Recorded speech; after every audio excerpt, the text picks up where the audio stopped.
The Gospel of Luke, chapter 7. After Jesus had finished teaching the people, he went to Capernaum.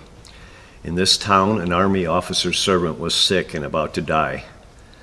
The officer liked his servant very much, and when he heard about Jesus, he sent some Jewish leaders to ask him to come and heal the servant. The leaders went to Jesus and begged him to do something. They said, "This man deserves your help. He loves our nation and even built us a synagogue." So Jesus went with them. When Jesus wasn't far from the house, the officer sent some friends to tell him, "Lord, don't go to any trouble for me. I am not good enough for you to come into my house, and I am certainly not worthy to come to you. Just say the word, and my servant will get well. I have officers who give orders to me, and I have soldiers who take orders from me. I can say to one of them, 'Go,' and he goes. I can say to another, 'Come,' and he comes. I can say to my servant, 'Do this,' and he will do it." When Jesus heard this, he was so surprised that he turned and said to the crowd following him, "In all of Israel, I've never found anyone with this much faith." The officer's friends returned and found the servant well.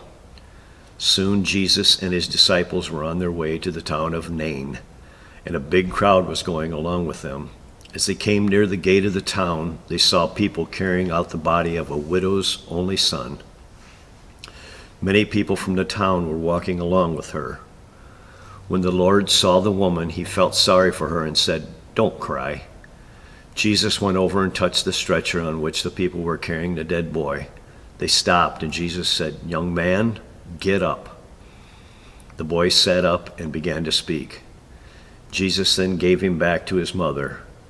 Everyone was frightened and praised God. They said, "A great prophet is here with us. God has come to his people."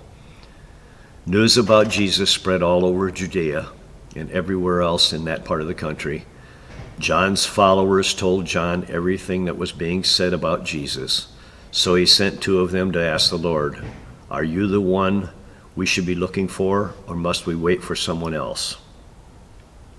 When these messengers came to Jesus, they said, "John the Baptist sent us to ask, 'Are you the one we should be looking for, or are we supposed to wait for someone else?'"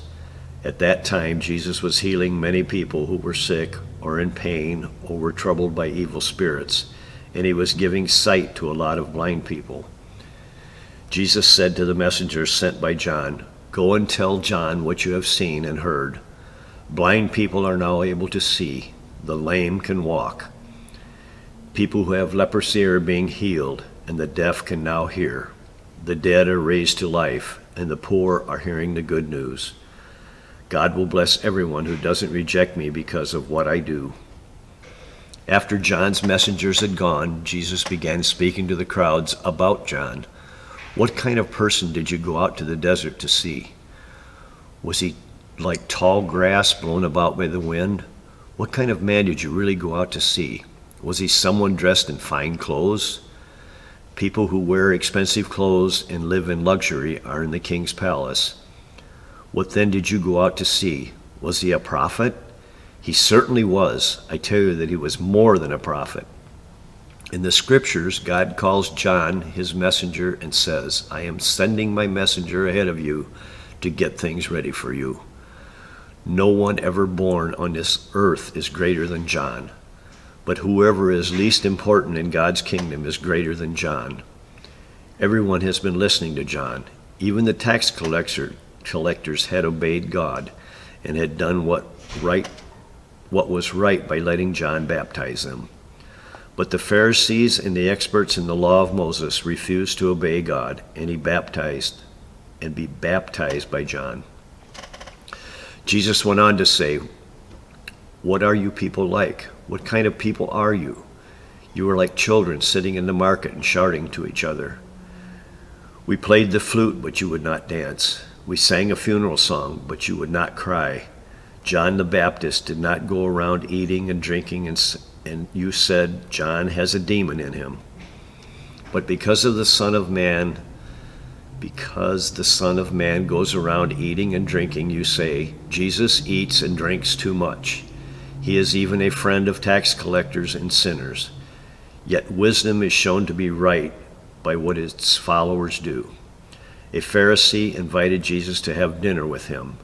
So Jesus went to the Pharisee's home and got ready to eat.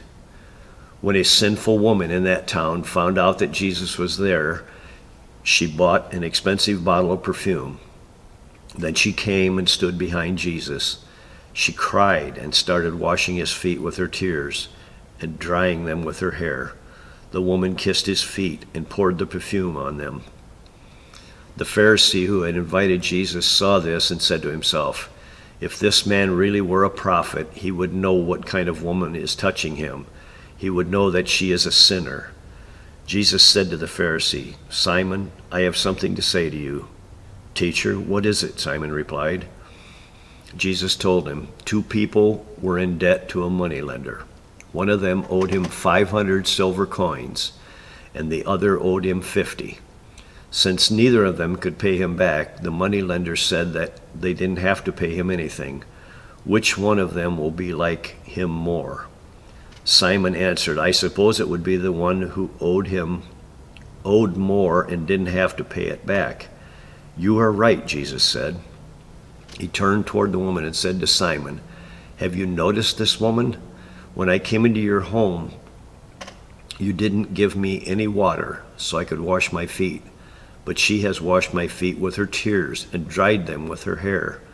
You didn't greet me with a kiss, but from the time I came in, she has not stopped kissing my feet. You didn't even pour olive oil on my head, but she has poured expensive perfume on my feet. So I tell you that all her sins are forgiven, and that is why she has shown great love. But anyone who has been forgiven for only a little will show only a little love." Then Jesus said to the woman, "Your sins are forgiven." Some other guests started saying to one another, "Who is this who dares to forgive sins?" But Jesus told the woman, "Because of your faith you are now saved. May God give you peace." Well, I did a lot of errors in there, so